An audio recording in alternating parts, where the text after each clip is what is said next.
A stroke of misfortune has led to an unexpected discovery. While the Planet Express crew is taking a day trip to a shopping mall, Bender is arrested for shoplifting.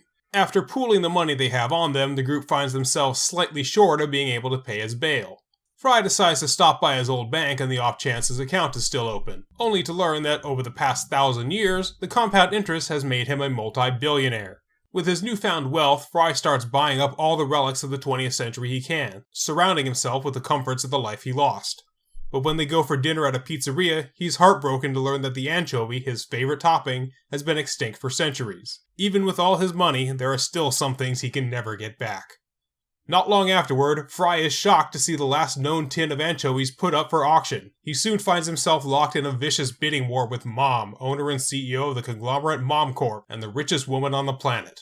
In the end, Fry emerges victorious, anchovies in hand, and thrilled that he'll be able to share this memory from his old life with his new friends. Mom, however, is furious. Robot oil is her company's biggest product, and if used correctly, the oil of anchovies can be used as a superior replacement, potentially driving her out of business. After reviewing the security camera footage from the bank, she learns that Fry's PIN number is the price of a cheese pizza and a large soda at his old 20th century workplace, Panucci's Pizza. Meanwhile, Fry's money causes him to sink into solitude, sitting in his apartment and watching antique videotapes on loop. He says he simply wants to resume his old life where he left it behind, but he only finds himself driving away his friends as he seals himself in his cocoon of nostalgia and isolation. Determined to force him into ruin, Mom sends her 3 sons to deal with Fry, and after concocting an elaborate scheme, they manage to steal his PIN number and with it, his fortune. All he has left is his tin of anchovies. It is then that Mom reveals herself, claiming that she had heard Fry has fallen on hard times and offering to buy the anchovies from him. But he refuses, declaring that he will share the anchovies with his friends so he can share one final memory of the past with the people he loves. Bewildered that he intends to eat the anchovies rather than use them to make oil, Mom leaves, secure in her own future. As for Fry, his wealth may be gone, but he has come to realize just how much his friends really mean to him. Welcome to Space Podcast 3000, where the future is in the past.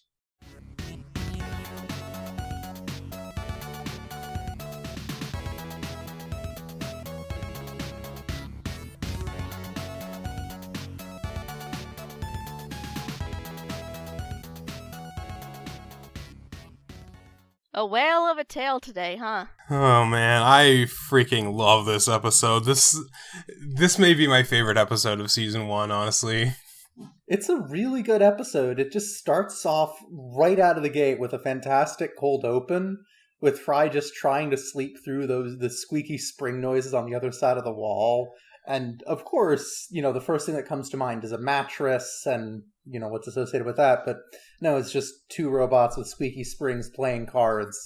But I mean, it's a robot apartment, so we really should have seen that coming. Yeah, right, exactly. And of course, it's a nice pullback from the evil killer robots in the previous episode.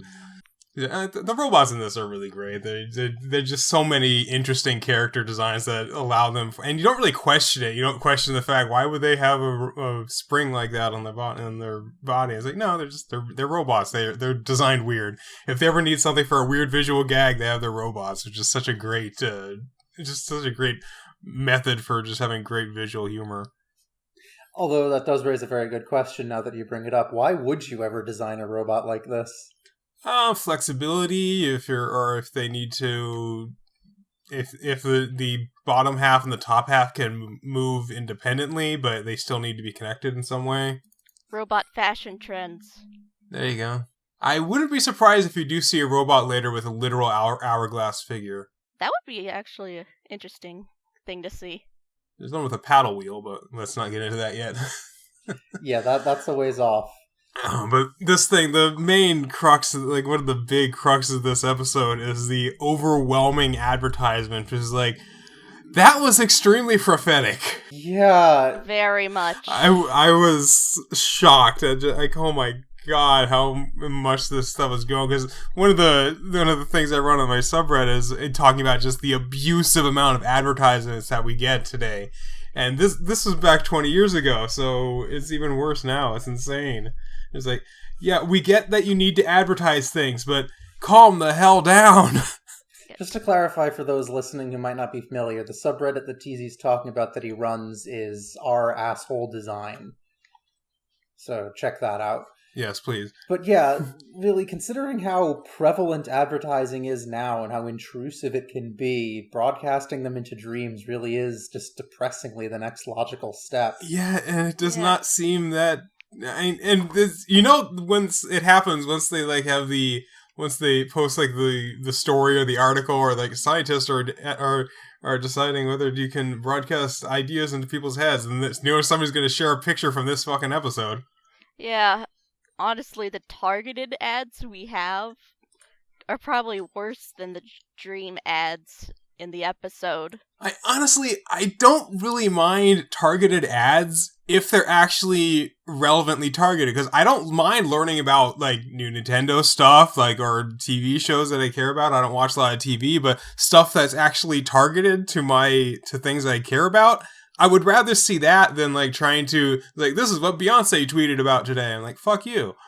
Problem with that, TZ, is the problem with targeted advertising isn't that it's showing you stuff relevant to your interests. The problem is that they have to collect huge amounts of information about you to do that, and that's kind of a privacy nightmare. I understand that, but it's I would rather that information be known by just a computer in aggregate than by some actual person learning all this stuff. And that's generally how this stuff is learned, is through computers in aggregate. I mean, I understand that advertisement is the backbone of what the internet runs on, but you don't need to fucking do it for everything. You don't need to constantly be tracking our stuff, because the idea is you try to obfuscate it. You are tracking these people, but you don't want to be obvious about it. You don't want to make it clear that, yes, we're looking at you and there's nothing you can do about it. It's no, because this is a bit of a rant. I'm going to call out one particular company right now, is Shout Factory. I recently ordered a couple of DVDs off of Shout Factory on a completely different email address, and they said that they were going to send it in 2 shipments. So one of them came in and the other one hadn't yet, so I was going on to check the status of the site or see if the item that I ordered was even in stock. And I went on without logging into the account that I accessed it from. I just logged on as a guest. And then I got an email to a completely separate email address, to my Gmail address, saying, "Did you see something you liked? You could place an order now." I'm like, no. What the fuck? No, you do not do that. Because obviously they were getting this information from my Google login cookies. So it's no, you do not do that. That is stepping over the line. Yeah, it is so creepy sometimes. I'll be, talking about certain topics in Discord and such, and then I'll see a YouTube video on the same topic. I mean, it might just be a coincidence, but then again, my device, my phone, is all controlled through Google. Which, yeah, is possible. It's also somewhat known as the Bader-Meinhof phenomenon, where you learn something and then you start seeing it everywhere. That can sort of be explained away by cultural osmosis. You learn about something because everybody else is talking about it. And then because everybody else is talking about it, it becomes relevant to the news and you encounter it again. Yeah, but the thing about that makes it so insidious is you don't really know for sure, because they're collecting so much data. You don't know what is and isn't necessarily. Yeah, exactly. I mean, the Bader-Meinhof can only explain a few things, and there's a few things that aren't not explained by Bader-Meinhof. Sometimes it is just innocuous, and sometimes it is actually people tracking you and stuff. So I'm getting advertisements all the time from Amazon for something that I looked at in the past, and yeah, now you can see an ad for the other stuff that was on Amazon. I was whatever. I run ad block on a lot of my stuff anyway, because it's just who has the time, It's kind of a necessary security tool at this point anyway. It's not just a matter of avoiding ads. It's a matter of avoiding having your data stolen, because there's a lot of these websites that they use the advertisement cookies as a way of backdooring your system. It's no, I'm blocking your ads, so you can't do that. And until the websites are no, if you try to backdoor systems, we're not going to allow your ads on our site. Until they start doing that, we're going to have to run ad block. Yeah, anyway, we've gone on about this topic for a long time anyway. Let's get back to the show. Yeah, we've gone on, but this obviously it's a relevant topic for what the hell was going on. But before we go on, I will say that the Lightspeed briefs that they're advertising look incredibly uncomfortable. Yeah, they look super impractical with those retro future extended cuffs. Yeah, that's the kind of briefs. Keep in mind, these are briefs. These are designed to be worn under your pants.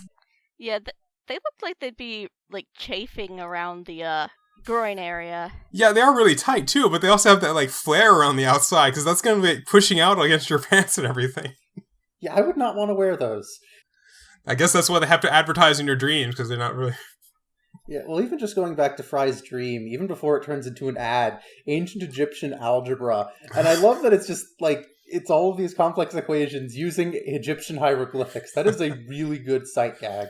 I wonder if, because, like, you can actually read hieroglyphics. I wonder, not you, but, like, the royal you, like, hieroglyphics can actually be read, at least, this stuff, so I wonder if that does actually say anything in particular. I don't know. I mean, it would take a lot of effort to decode it.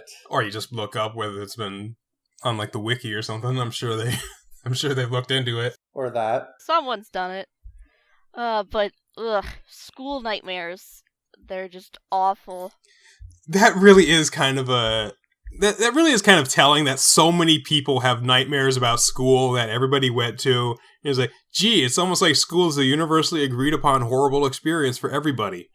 Yeah, I still occasionally get school nightmares on those rare occasions when I can actually remember my dreams.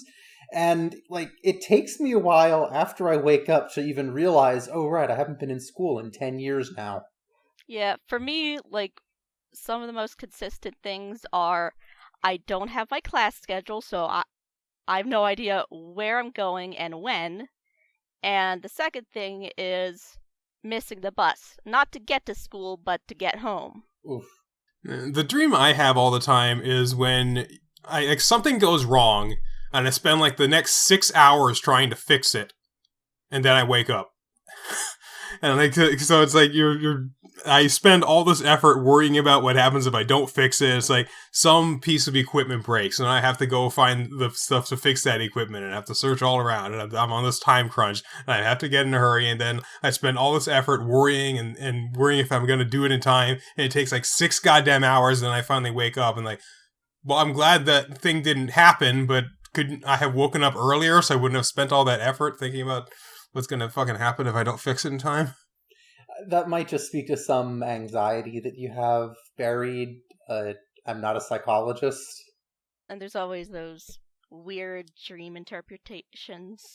Like, I have nightmares about my teeth falling out, but it's not anything metaphorical. I have an actual fear of losing my teeth.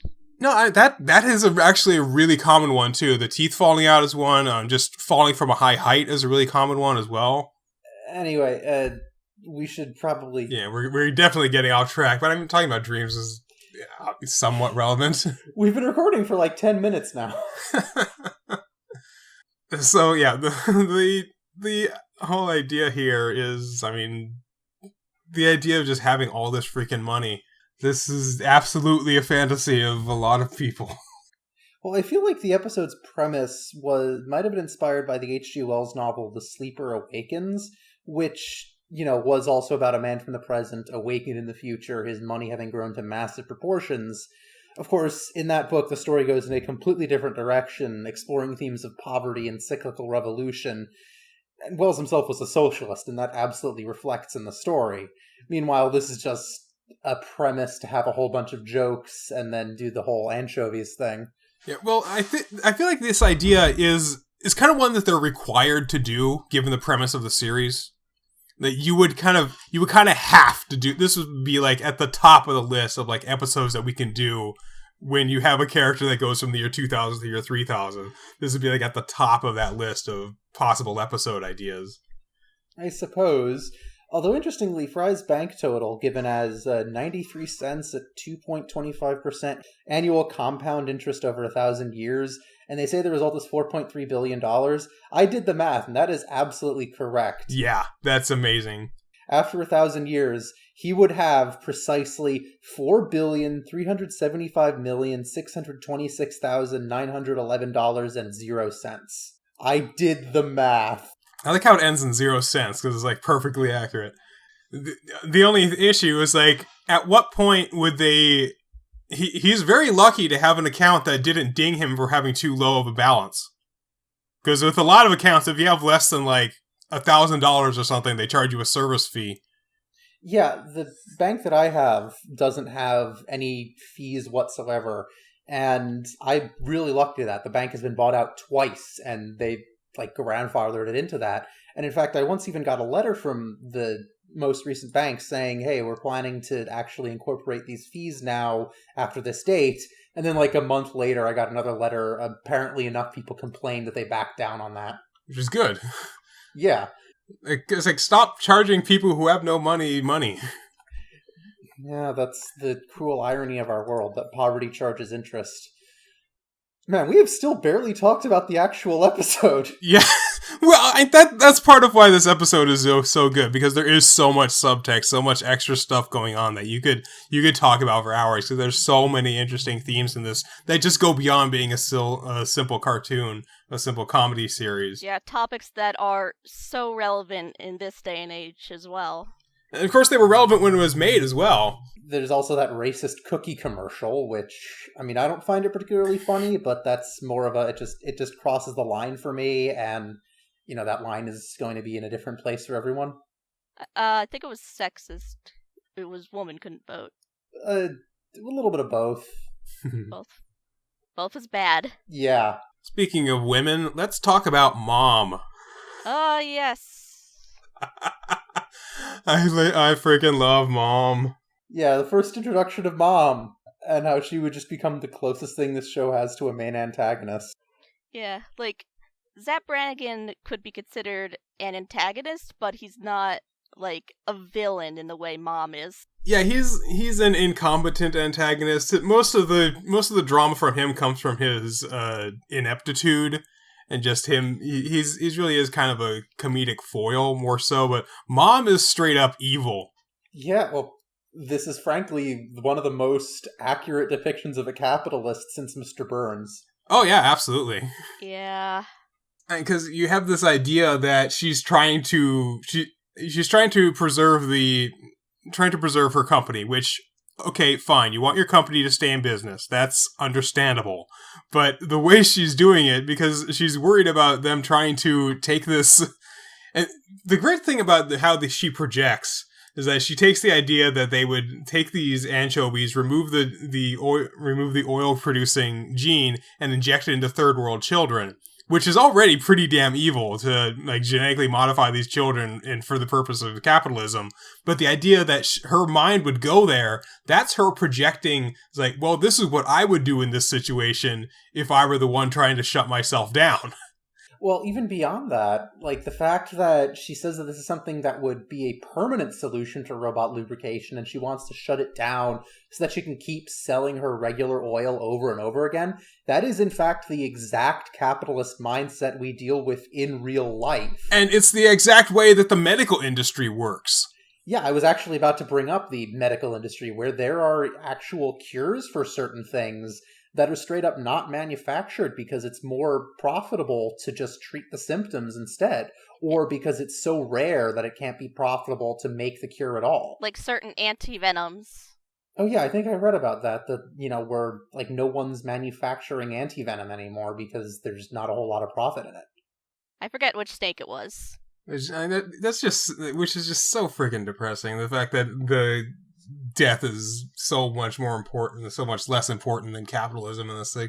And again, we're getting back to the same topic of the post-scarcity society, but it's like that's what this show does. It makes you talk about this kind of stuff, and it really just kind of makes me feel kind of depressed about how our world isn't developing in the direction of the year 3000. Like, wouldn't Futurama with all the problems it has would still be so much nicer than what we have right now. In many regards, yeah. Can we talk about Fry's apartment? Which one? The one that he buys with his riches, his ancient, like, 2000s apartment with original asbestos. Oh my god, yes, that's such a good joke. Yeah. Which, I mean, they weren't even doing asbestos in 2000. Asbestos was already being removed and constantly in places.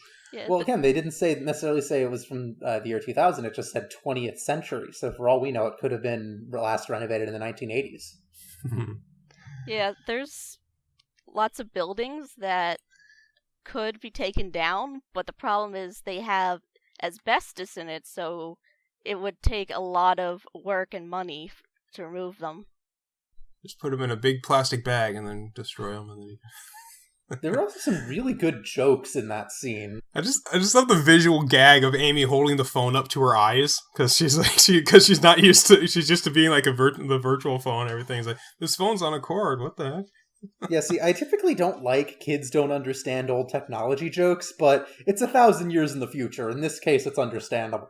And yeah, Amy is also kind of like the youngest one of the group, so she would be especially have no idea what this thing is. And also from a rich family. It also kind of fits her personality. Yeah, that too. Also, like, in that same scene, Leela criticizing the hardwood floor, just saying, like, the floor is such hardwood. A nice hardwood floor is kind of a luxury, at least now. Yeah. So it depends on the wood. And Amy's obscene tattoo, which is that's another joke that you really have to know what this came from, because I'm watching this on a big, well, ironically I'm watching it over a stream, but I'm watching it on a big flat screen monitor that's like way bigger than any TV I would have had it at the time. But yeah, but I love how she says, like, on a TV like this, you couldn't even make out my obscene tattoo, and then it actually is blurred out. That's such a good meta joke. So, anchovies. Anchovies. Have you guys had anchovies? No. Once, never again. Yeah, I had it once because it was at my brother's birthday, and he wanted to try anchovies, so we got anchovies on a pizza, and they were fine. They were salty. Pretty much the rest of the flavor of the pizza kind of overpowered them, but they were just really salty. I mean, I can use anchovy oil in cooking, but I'm not going to eat the whole fish again. Once was enough. Yeah, I'm not a big seafood person to begin with. I mean, see, I am, but even I can't stand the stuff. It's just, the taste is too strong. Understandable. And I like gefilte fish, okay? And even I'm saying anchovies are too much. I'll just stick with my olives, thank you. Yeah, but yeah, this is really just Fry going, he's wanting to buy these anchovies, but again, this is Mom projecting. This is what evil people think. They think other people are as evil as them. So it's like, so obviously this is his plan, is to take that and inject into third world. So he never once points to the fact that he's planning on eating them, because, well, for one, who would do that? Well, Fry, clearly. Yeah, clearly, and he but this really does kind of push in the opposite direction of what was learned in the last episode with the robots. It's like, where Bender goes, but I'm a thing. Yeah, I was going to point out, that is a really weird line coming directly after the last episode, where Bender made such a big deal about not just being an object. Yeah, it's true. Well, you can kind of see Bender's like, well, he's a thing when it's beneficial for him, and he's a person when it's beneficial for him. I guess. Yeah, like, every law says he or she. I don't use those pronouns so I can break the law. The law does not apply to me. Eden, that is genius. There you go. Although with robots, I love how in the mall you have that robot accessories stand, and this one robot is just trying on different eyes like their glasses. That's a really nice gag. And they even have like the one with the really the overstated flares on the outside, which they always have those dumb sunglasses that have the big corners that look like a Far Side character. Yeah, it reminds me of a Wall-E. I don't know if I could say that because Disney. Disney does not own this podcast yet. But how he would switch out parts whenever they got broken. Yeah, that was part of his programming, is just when he needs to repair a part, he just does it. And they're working on that. They're working on autonomous robots that know how to repair themselves. So I would imagine that far enough in the future they'll be able to do that. Honestly, the mall scene had so many good jokes. Calvin Klein brand perfume. The changing room with objects in mirror are less attractive than they appear. Yeah. Mom's old-fashioned robot oil made with 10% more love than the next leading brand. I'm going to need a source on that claim, by the way. How does one even measure that? Well, the next leading brand phrase is one because they can't directly call out their competitors. So... And then you have, actually the evidence that Mom is evil even before she shows up in person, where the commercial ends with, Mom, Love, and Screen Door are registered trademarks. Which is just standard capitalism. It's like, you can't use these phrases because we own it. Well, except the thing is, trademark law is very specific about what you are and aren't allowed to trademark. And if it can be proven that the word or phrase was in common use before you, then you can't trademark it.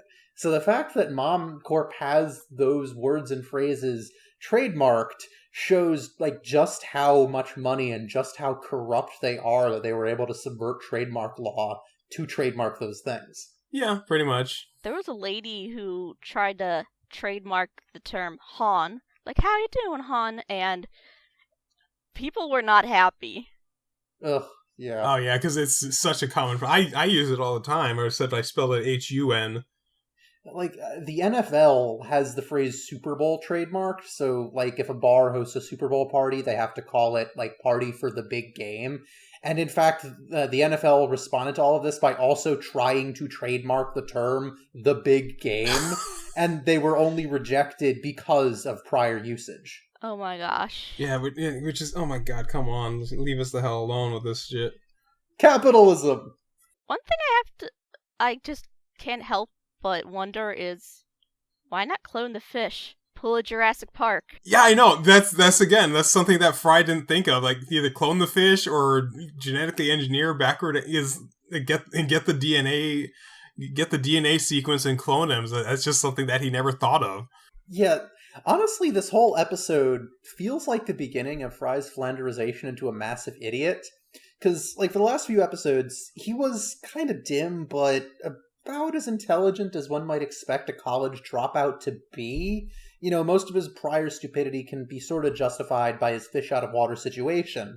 But in this episode, we see him falling for Walt's pathetic Panucci's pizza ruse, despite how transparently fake it is. Yeah, and and there's a really great sight gag that I don't think a lot of people would notice, is that the calendar on the wall that says January 2000, that's wrong. January 2000 started on a Saturday. That calendar starts on a Sunday. I didn't even notice that. And it's just because 1 is in the top left corner. It's the very first number in the calendar. So they were just trying to be as quick and lazy as possible. So that's obviously a mistake made on Walt's part when they're making this background. That I really doubt that was a mistake by the writers. I mean, did you also notice that there was a freaking Nixon campaign poster in the fake Panucci's? They're about 30 years off. Yeah. Yeah. And there's literally 3 items on the menu. Cheese, pizza, large soda, anchovies. Honestly, there were a lot of really good background gags in this episode.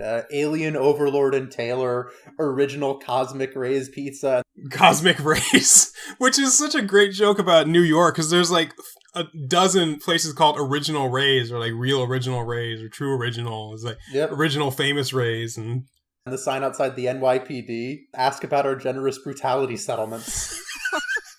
Well, at least they're settling, right? At least they're paying back reparations. Well, the taxpayer is paying for it, really. Frankly, right, these things should be coming out of the police department's budget, but considering that's the most they spent on. Yep. So, interesting anecdote about this episode, when Fry is listening to classical music, that was the first time I had ever heard Baby Got Back. Seriously? Was in this episode, back when it originally aired. That's kind of amazing. Because I hear this and I'm like, what the hell song is that? But it's so funny it being considered classical stuffy music in the future. Well, not really classical music, it's just music from 1,000 years ago, which, I mean, if you look at stuff like Mozart and shit, yeah, that's not that far off. Well, yeah, considering the label we use for classical music refers to so many distinct periods in music history, and because it was all so far back, it just gets all lumped together. So yeah, that does make sense, but you know, Bender does call it stuffy. He literally uses the phrase, and I quote, stuffy old songs about the buttocks. Yes. But yeah, you just imagine that, it's like you hear this song for the first time, it's like, I like big butts and Oh my god. Although actually, speaking of music jokes, there's that bit where Walt just says, this Mr. Fry must be a mastermind of the highest order, and then we just cut to Fry, and based on the theme music, I think he's watching Sanford and Son. Yeah, Sanford and Son. And he's using his anchovies as a coaster. And he also mentions that in addition to the anchovies, he bought a bucket of fossilized KFC. So I guess he just plans on eating that. Not endorsed, but Popeyes is better. Honestly, I think they're both kind of crap, but... Yeah, but when we had a KFC, Ugh, service was terrible. I haven't gone to KFC since they stopped carrying the Twister. Twister was great. They should bring that back. I mean, if I want fried chicken, I'll just go to this independent place downtown near me, because they're just blow everything else away. Also, I really love the joke of, like, Visa and Amex haven't existed for centuries, and the store doesn't take Discover, because of course they don't! Yeah. But implies Discovery is still a thing. It's still around, but they just don't... They're still around, and there's this legacy company that nobody accepts. I mean, no one takes Discover. Like, no one has ever taken Discover. They kind of suck. Well, that's what you're discovering. And the fact that cow is extinct. Well, that might explain the Bugalo. Yeah, true. It's like, you get ready for the best extinct animal you've ever had. It's like, I don't know. I've had cow. which is such a great throwaway line. Just cow is a funny word, but the fact that she calls it cow and not steak or beef. I wonder how it was prepared when she ate it. So many different ways. Who knows? Oh, but did you notice that at the party where they're celebrating Fry's wealth, you have Nibbler just lapping at a champagne glass? Yeah. Yeah. Oh, also Bender asking, like, are you going to come see the squid fights with us? I would love to see a squid fight, because that sounds awesome. Oh, yeah, absolutely. I want to see what a squid fight is like. What the hell? Just play Splatoon. True, yeah. Yeah. Oh, Baywatch the movie. The first movie to be filmed entirely in slow motion. So. And apparently Pamela Anderson somehow won an Oscar for it? Well, true, but remember in like a few hundred years they're going to have the movie Ass, so... Never underestimate the power of tits, I say as a lesbian sitting here. I mean, fair enough. Everybody can enjoy tits. It doesn't matter what you identify as, everybody can enjoy tits. Unless you only like dudes, but, you know. Man tits! There you go, yeah. Also, I love the line where Fry's just like, I've discovered something even more important. My friends. And they aren't worth even a penny to me. Which, obviously he meant it a different way, but they're like, what? Come on. Yeah, he's a bit confused, but he's got the spirit. Yeah, there you go. He's a little confused, but he's got the idea. And then the fact that nobody likes anchovies. Well, Zoidberg does. It's just a great final punchline. Like, the fact that everybody spits it out except for Fry. Well, I mean, that's natural. As Fry points out, it's an acquired taste. And for Zoidberg, it's just how the food chain is.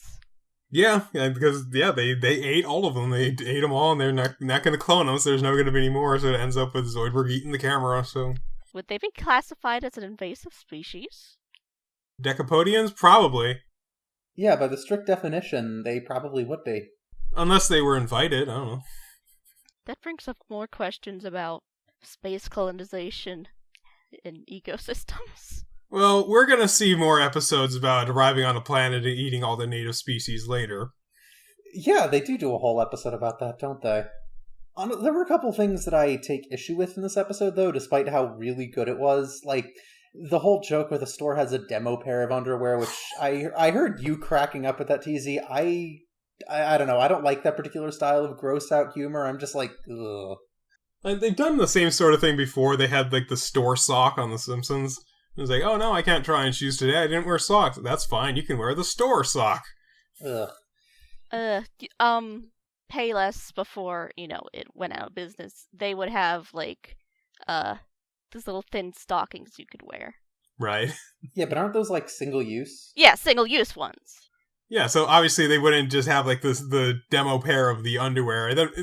I was really kind of cracking up the fact that Fry went for it. Fry actually did it. That was what I found was more funny than the fact that they had a demo pair. There are actually some weird continuity quibbles with this episode, like when they're at the spa. The person who's giving Bender a buffing, it looks like the janitor, who in later episodes would be shown as working at Planet Express. It could just be someone with a very similar character design. But then there's also, like, Fry having this whole box full of 20th century VHS tapes. And considering how magnetic media are so easy to accidentally erase, it kind of strains believability they would have survived 1,000 years. Plus, in a later episode, you have the professor saying that most old tapes were destroyed centuries ago. I think it was during the Second Coming of Jesus, he said. Maybe the replicas. So they just keep making new tapes and copying them, so they're copies of copies of copies of copies. And obviously, it's just a sight gag to show the fact that he's watching these old shows that he's watching on an old CRT VHS player, which I actually have one in my room right now. Honestly, my biggest issue with the episode is just the dream sequence near the end. It's so on the nose. You just have the moral of the episode spelled out for you when it was already fairly evident just from the plot of the episode itself. You know, like, you didn't need that dream sequence to show Fry having that epiphany. You could have skipped it entirely and it would have worked just as well. Yeah, I wasn't even really paying attention to that scene. It just seemed completely superfluous. But obviously they couldn't have Fry be a billionaire for the entire series, so obviously he's going to lose this money somehow. So as long as they tell it in a comedic way, I think it works out fine. It's a Matt Groening show. You gotta always stick to the status quo. Except when they don't. I mean, they do change things over the course of the series. I'm glad Steven Universe inverted that trope. Craig got to keep the money, even after he spent a lot of it. Yeah, well, they use that for a couple of really good gags there as well. But, that's a different show entirely. Yeah. So I think that should do it. Yeah, any other thoughts? Not really. Overall, really solid episode. Definitely one of the best so far. Yeah, this one may be at the top of my list so far. Now I want pizza. Yeah, me too. I haven't had pizza in so long. I haven't had it since the pandemic, if I can date this episode.